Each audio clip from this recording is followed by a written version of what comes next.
Hello friends, అందరికీ నమస్తే. Welcome back to my channel. Vinayaka Chavithi అయిపోయింది కదా. సో వినాయక చవితి రోజు మనం దేవునికి ప్రసాదంగా వెలగపండు పెడతాం కదా. సో ఆ వెలగపండుని మనం పచ్చళ్ళలాగా కూడా చేసుకోవచ్చు అనమాట. చాలా రుచిగా ఉంటుంది. సో నేనైతే ఇది రోట్లో చేస్తున్నాను. సో ఇంకా రుచిగా ఉంటుంది. ఫస్ట్ అయితే దీన్ని ఇలా పగలగొట్టుకోవాలన్నమాట. ఇది కొంచెం పండుకొచ్చేసింది. లోపలంతా వైట్గా పండులాగా ఉంటుందన్నమాట. సో ఇలా ఉంటే మనం పచ్చడి చేసుకోవచ్చు. అదే చింతపండు కలర్లో ఉంటే మాత్రం అది పండిపోయినట్టు లెక్క. సో ఇది ఫస్ట్ అయితే మనం ఈ వెలగపండులో నుంచి పండు అనేది మనం సెపరేట్ చేసుకోవాలి. ఇది మనకి కొంచెం పుల్లగా ఉంటుందన్నమాట. సో అందుకని మనం పచ్చడిలో పులుపు కూడా ఏం వేసుకోవాల్సిన అవసరం అయితే లేదు. సో ఫస్ట్ అయితే ఇలాగా వెలగపండులోంచి పండు అనేది సెపరేట్ చేసేసుకున్నాము. సో ఇప్పుడైతే ఒక బాణీ తీసుకొని అందులో 2 స్పూన్స్ ఆఫ్ ఆయిల్ వేసుకుంటున్నాను.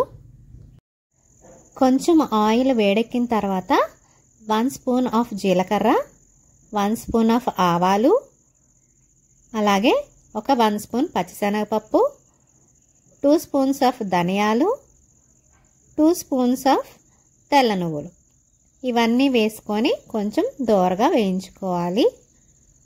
ఇలా వేయించుకున్న తర్వాత కారానికి సరిపడా నేను 5 పచ్చిమిర్చి అలాగే 4 ఎండుమిర్చి వేస్తున్నానండి. మీకు కారానికి సరిపడా మీరు అడ్జస్ట్ చేసుకోవచ్చు. అయితే మనం ఇక్కడ కారానికి పండుమిర్చి ఎండుమిర్చి 2 వేస్తున్నాము. సో ఇది చల్లారిపోయిన తర్వాత మనం రోట్లో వేసుకొని దంచుకోవాలి. ఈ మిశ్రమాన్ని అంతా ముందు నేను రోట్లో వేసేసుకుంటున్నాను. రోట్లో వేసుకుంటే మనకి ఆ టేస్టే వేరండి. మిక్సీలో వేసుకున్న దానికన్నా ఈ రోట్లో దంచుకుంటే చాలా రుచిగా ఉంటుందన్నమాట. సో ఇది కొంచెం కచ్చా పచ్చాగా నూరుకోవాలి. ఇందులో నేను రాక్ సాల్ట్ వేస్తున్నాను, కల్లుప్పు వేస్తున్నాను. చాలా రుచిగా ఉంటుందన్నమాట మామూలు సాల్ట్ కన్నా. సో మనం వెలగపండు ఉంది కదా, అది కూడా వేసేసి ఇప్పుడు ఇది కచ్చా పచ్చాగా దంచుకోవాలి. ఈ వెలగపండు మనం ఏమీ ఆయిల్లో వేయించాల్సిన అవసరం లేదండి, డైరెక్ట్గా అలాగే వేసేసుకోవచ్చు. అయిపోయిందండి. ఇప్పుడు దీన్ని ఈ పచ్చడికి మనం కొంచెం తాలింపు వేసుకుంటే ఇంకా రుచిగా ఉంటుందన్నమాట. అయితే నేను బాణీలో 2 స్పూన్స్ ఆఫ్ ఆయిల్, ఒక 1/2 స్పూన్ జీలకర్ర, 1/2 స్పూన్ ఆవాలు వేసుకున్నాను. ఒక 1 స్పూను పచ్చిశనగపప్పు వేసుకొని బాగా వేయించిన తర్వాత ఇందులో కొంచెం